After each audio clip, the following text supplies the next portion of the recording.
Chicken দিয়ে করলা ভাজিটা কি সুন্দর হয়েছে মাশাআল্লাহ, দেখুন। আর করলা ভাজিটা কিন্তু সবুজই রয়ে গেছে, কালার কিন্তু চেঞ্জ হয়নি, দেখুন। তো আমার চিকেন গুলো পারফেক্টলি ভাবে হয়েছে, চিকেন গুলো খুব সুন্দর হয়ে গেছে। তো মাশাআল্লাহ, করলা ভাজির টেস্টটা কিন্তু অনেক ভালো।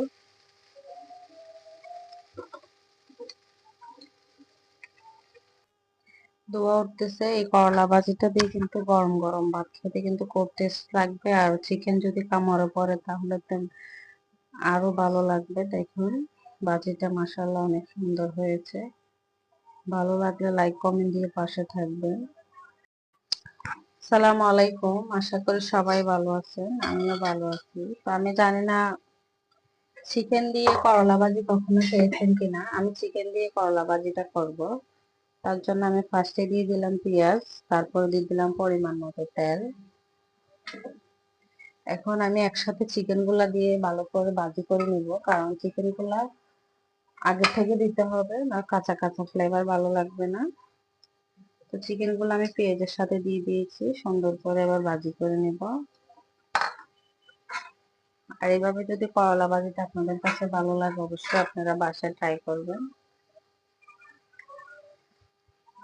আমি এখানে মুরগির বুকের অংশটা নিয়েছি, বুকের অংশটার মধ্যে কোনো কাটা থাকে না, মানে হাড্ডি থাকে না, ওই অংশটাই নিয়েছি।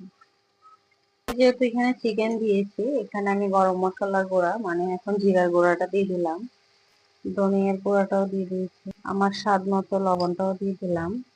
ভালো করে চিকেনটাকে ভাজি করে নিব। তারপর এখানে আলুটা আর করলাটা একসাথে দিয়ে দিব, যেহেতু এগুলো কড়া ভাজি করা হবে, তার জন্য আর বেশি করা লাগবে না। আর একটু গরম মশলা বাজার গুঁড়াটা দিতেছি, কিছুটা হলুদ দিতেছি। আপনারা যদি সাদা করতে চান তাহলে হলুদ দিবেন না, হলুদটা স্কিপ করে যাবেন। আমি হলুদটা দিতেছি একটু কালারের জন্য।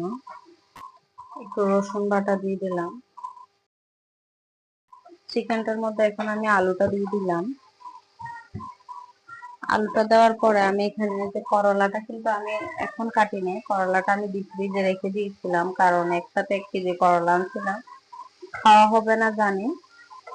তো এখন আমি করলাটা এখানে দিয়ে দিলাম, ডিপ ফ্রিজ থেকে বের করে নিয়েছি। তো এটা আস্তে আস্তে ছুটে যাবে, সমস্যা নেই।